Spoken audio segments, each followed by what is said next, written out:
कि ऐसा रब ने बनाया है मेरे नबी के जैसा।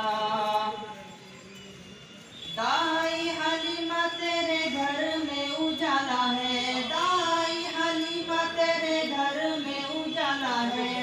गोद में नबी तेरे नूर नूर वाला है, गोद में नबी तेरे नूर नूर वाला है। अस्सलामु अलैकुम सामिन इकराम, यकुम जुमादल ऊला है, 6 दिसंबर है।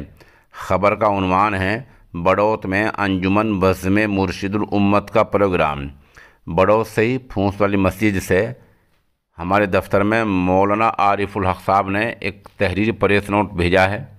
उस प्रेस नोट में बताया गया है कि इदारे में तलबा को माहिर करने के लिए उर्दू में अल-नसीर, अरबी में अल-मुर्शिद, अंग्रेज़ी में अल-अशरफ, हिंदी में अल-मुज़फ़्फ़र दीवारी पर्चों का सिलसिला जारी है। प्रेस नोट के मुताबिक इदारे में सिलाई सेंटर भी है और तलबा को जमीयत ओपन स्कूल के तहत भी तालीम दी जाती है। ये इदारा दारुल देवबंद से मरबूत है और यहाँ से फतवा काम भी जारी रहता है।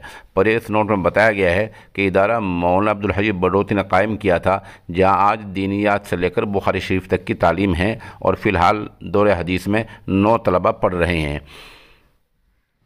पस मंज़र में हम चंद तस्वीर दिखा रहे हैं और शुरू में एक नात है जो वहाँ तालिब इल्म ने पेश की है।